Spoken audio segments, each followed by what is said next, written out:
Hey guys, John from Eastern Hot Rodder, and today we're making this tall S-10 less tall. We're putting a Magoys, I guess it's Magoys, is how you say it, drop kit in it. We're gonna do 2-inch blocks, 2-inch drop spindles.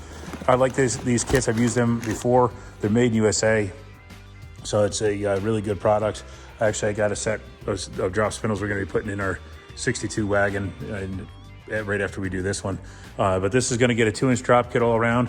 So I measured the front end of the truck on the front right fender, right at the peak, is exactly 30 inches. So we're gonna get rid of this gap here, right, and bring it down so it's down a little bit more. I know 2 inch is not a big drop, but with the ZQ8 package, I think it was like 1.75 or something like that, or it might have been 2 inches lower, and she always liked the look of those, so that's why she was really leaning towards that. It's a clean little S-10. It's a really nice little truck. We put the clear parking lights on it. She debadged it. She's gonna lower it down a little bit. She doesn't wanna go radical with this thing. Sage is putting the socket back on. She's gonna pull her wheels off. So you can see, got it up on the lift where it needs to be. You see where our 18s are rubbing. Should probably touch that up, Sage. And she looks like she can get some brakes while she's at it. So we'll inspect the brakes and stuff while it's up in the air. She just got a permit a few months ago. She'll be driving on her own license come September. So we're gonna make sure she has something cool to be driving around in. Okay, you can see that we got the U-bolts out. That was actually a pain in the butt. These things were stuck right on there. And you can see the threads all screwy there. It would have been a lot quicker if I just cut them. I'm gonna pick up on this rear end, and Sage will just slide this block underneath here. I'm gonna see if I can do it one-armed. Good, Sage, put that under there. Hold on. Okay, well, we got it under. Has to go towards the front. Looks like it. Stay down here so I don't get hit by anything. There it goes. Okay, that was easy. Okay, so now, because it's a spring under, you can put a block on top of the spring to raise the axle up to 2 inches, and that drops it to 2. So now all I have to do is put these U-bolts back in, and they're plenty long enough. You can see they're ridiculous. So once we get this down and we confirm that that's the height she wants it, we'll cut the excess off. I'll start this one. I'll just run down real quick. You see how that'll pinch it back up. Now, if this was a spring over, you could not use a lowering block. It would actually be a lift block at that point, because it would be underneath the spring and move the axle down. So because it's a spring under, it makes easy droppings. One thing we learned was it's not worth trying to save the U-bolts. So okay, so we cut them about halfway through, and then you can just break the bolt off. That's the easiest, quickest way to do it. We cut those extra bolts off. I decided we're just going to cut them down low. So what I used is a cutoff wheel and got in there, zing, and zonked it. Oh, there's a little piece of sliver hanging out there. But that fit in there pretty good. It ended up using like 2 discs, one and a half, and try to sawzall blade, but just burn them up on there. So the rear end's done. She's taking on the 14-inch torque thrusts. They look better already. I don't like 14, so we'll probably put like a 15x8 on the back and like a 15x6 or 15x7 in the front. But I like the hot roddy look it's already given it. And these are pretty close. They're maybe an inch shorter than her stock tires. So they're gonna be close enough, but she wanted to put these on here to get an idea if she likes this wheel on this car, because if she does, that's what she's gonna order, right, Sage? That came down quite a bit. Now we just gotta do the front, because we can't let this leave the garage as a squatted truck. Sage has got a squatted truck. She looks like she's hauling concrete. Yeah, that's a good looking wheel for this truck. That pewter color looks really nice with that polished aluminum. I wanna hear what you guys think. Should we go with a wheel like this? I think like soft flat specials might look kind of cool on it. She doesn't like soft flats. My feet hurt. It's a school night. She's got to go in. I got to go in. We didn't eat dinner. She's still got homework. So back's done. Luckily, we can close the garage doors and not drive it until it's done. But it's looking better. This is the look we're looking for this truck. So we got the S-10 up in the air. I pulled the cotter pin out of here. We got to take this off. We got to take the caliper off, the rotor off, and that'll allow us to get into the spindle itself, and we got to take off the ball joint nuts, and that'll take the spindle off. We'll just swap them out, put the new stuff back on.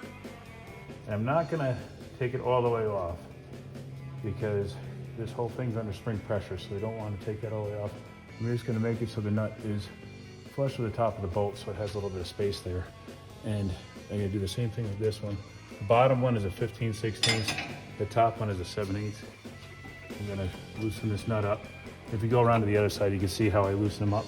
And then I wrap the side of the spindle with a hammer to break them loose. And it is under, again, under heavy spring pressure. So you can see that space there where that spindle popped up off the ball joint, and down here where it popped down. So that's now tension on these nuts. Don't laugh, Sage. And then when I put the lift down, we're gonna use the jack to take the pressure off of this a little bit, take the spindle out and put the new one in, then tighten it back up. And that will be pretty much all there is to swapping the spindle. So I'm taking these ball joint nuts off now. You can see I got the jack set here, and I set it in far enough where it's not hitting the Zerk fitting. There it is. Okay. There's the nut. Now we do the bottom one.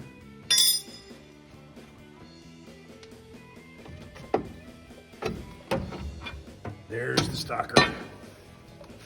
Okay, so what I like to do is start the nut on the top one first and let it hang. That way you have the space, because you can see how this is just kind of floating there. We have to jack this up to get that to go in there. So if I do that,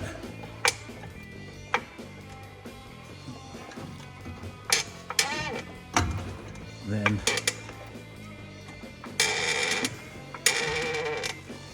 what that'll do is allow that stud to stick down through easier, because now I got play in there, so I can jack to this lower, control them up into the hole while this is still hanging loose, and it gives me the ability to start both of those pretty easy. So now that that one started, I can run it down finger tight. That's where it needs to be.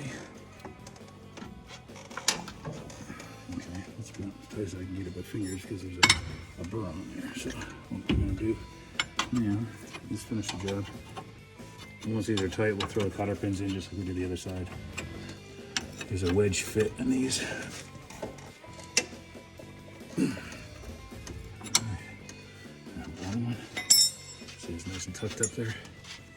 The dust cover gets held on with both here, here, and here. This is for the lock brakes. And that's all we're gonna get done for this side. We're gonna go over and do the spindle on the passenger side before we do the brakes, because we want to get new brake pads anyway. So it's late enough tonight where there's no parts stores open, so we're gonna get new pads tomorrow. All right, well, we finished that S-10 before I had a chance to film Sage packing her bearings, and I thought it'd be kind of a good thing to show you how to actually do that. This rotor setup is going on our wagon. Race is already in there, so we won't be using the race from this. So here's your bearing. A lot of people will just smear the grease on the outside and kind of soak the thing in it, but it doesn't get it on the inside. So I'm going to show you how to properly pack your bearing. It's disgusting, but it is what you got to do. So you hold it with the slant out, and you're just going to put a blob of grease on your hand and just keep pawing at it. And it is chilly today, so this grease is a little thicker. I had it in the house to warm up. But as you do this, you'll see how it's starting to come up right here. So that's actually forcing its way behind the rollers and coming up through it. So now you know that you're completely filling that up. And what you want to do is you want to work your way around the entire bearing. You can see now it's really coming out good there. You do not want to spin the bearing, but you'll turn it because you want to keep where you were. You don't want to turn and miss a roller. And you just keep going around like that until that whole bearing is full.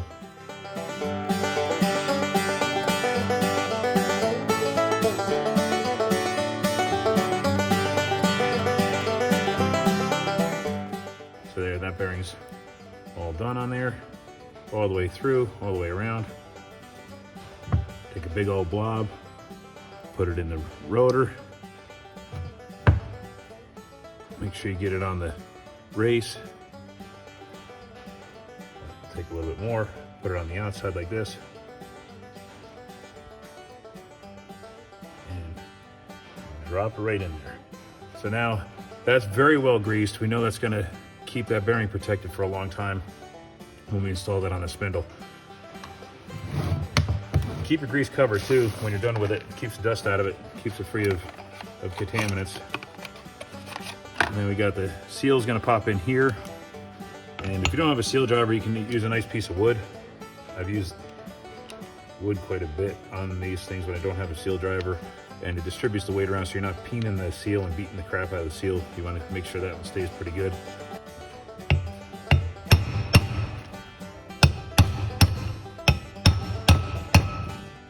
The seals all the way down.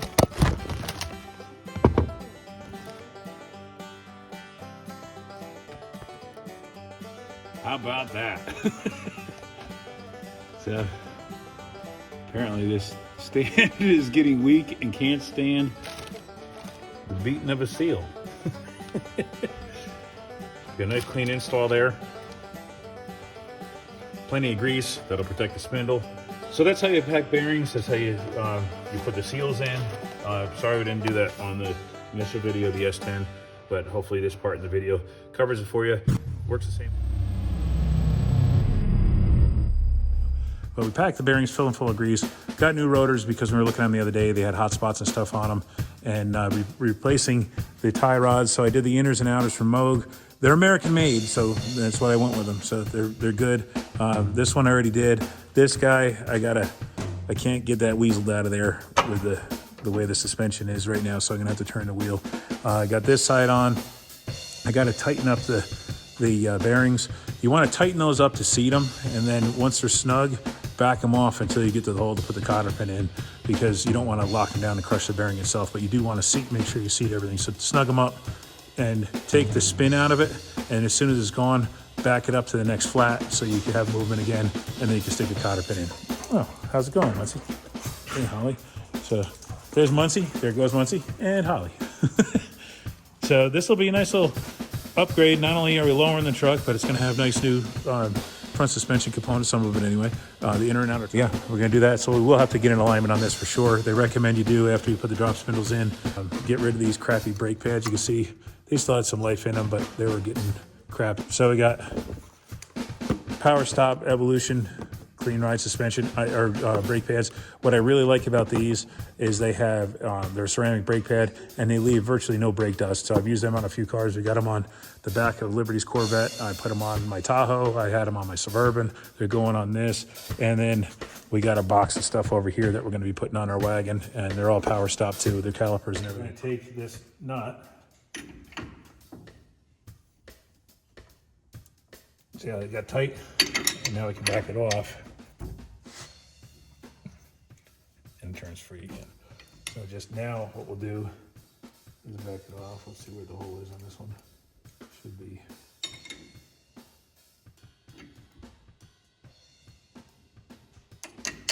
So I got a cotter pin that fits. I just had to monkey around with that a little bit to get that to be on there. And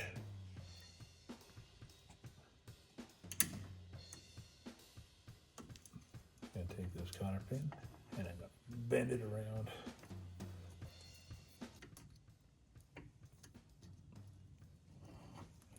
I like to kind of use them to lock them in a little bit more. People lose the dust cap or take them off because they don't fit a wheel or something, but it's pretty important to have that kind of stuff on there. My shop teacher would be so mad at me for using the wrench as a hand. All right, so there's that. Now we got to do the calipers. So we put the new pads in, and I greased all the spots with high temp never sees because we want them to come apart easy and not hang up like it did before. You get a bottle of this never sees, make sure you get the big bottle because then you can use it to hand down to your future generations because this stuff lasts forever. I think I have one. I think we had to buy one. My dad had from his gas station. We had to buy a new one.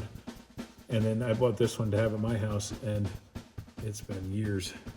So, Sage, this will probably be yours. And you can fight it out with your sister on who's going to have this bottle of Never Seas when I die. What I like to do on this is not usually necessary with aluminum wheels, but with metal wheels, it's kind of nice to do that because I've had them where actually the wheels actually stick onto the hubs, so they're so rusted on there.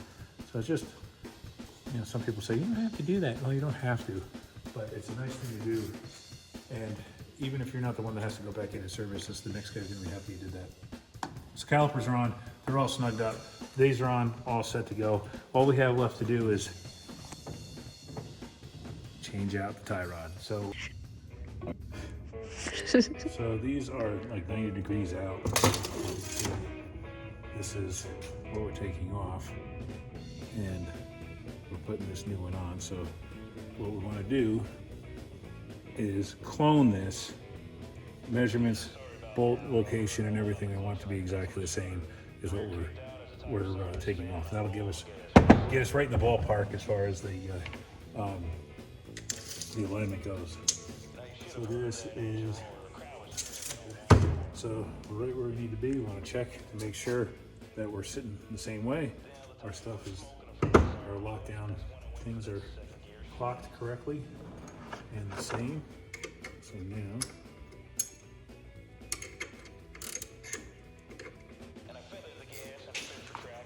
so the one with the Zerk fitting comes down, goes there, and the other one's gonna go up here. So I put this one in first.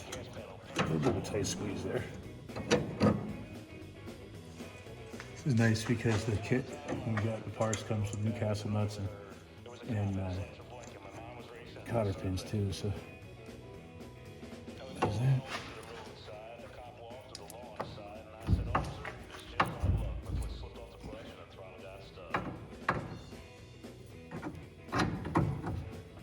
Once we have that in there, we can tighten these guys down.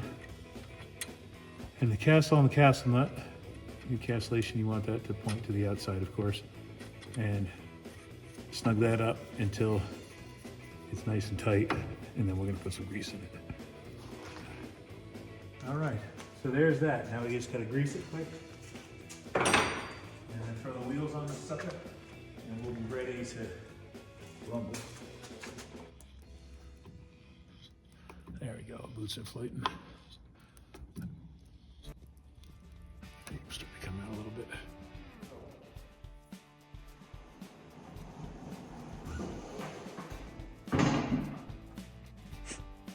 Okay, there it is.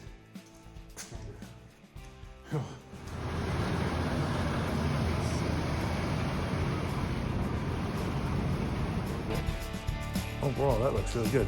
Sage, what do you think? You like it? Yeah. It's the right amount. She was right. She said she wanted to go 2. I tried to talk her into 3, and she was right.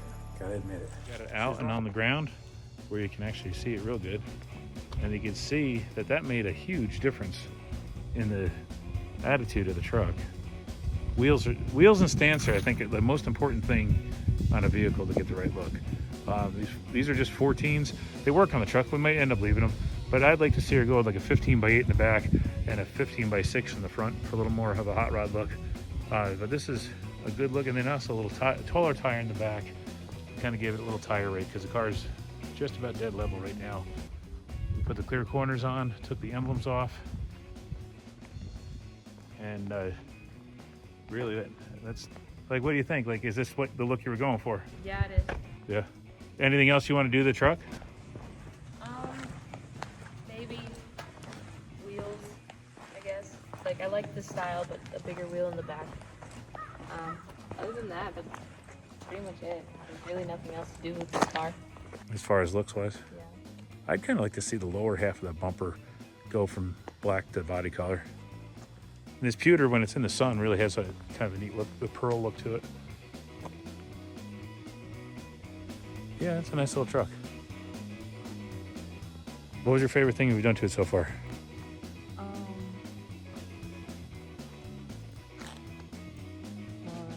Lowering it. That changed the look. You tried those 18s on there. They look cool, but there wasn't really And they hit. They hit bad because they were 9.5 inches wide. So there was a wide wheel. So these are 14x7s on there now. We took them off the 62 wagon and figured we'd try it because she likes that style. So that's why they're on there. And I won't be surprised if they end up staying on there actually for a while anyway. Well, that's it. 2-inch lowering job. We use McGuffey's front and rear, blocks in the rear, spindles up front. And that's the stance. If you guys are wondering what a stock S-10 just lower 2 inches looks like, that's about as good an example as you're going to get. Thanks for watching, guys. See you on the next go down.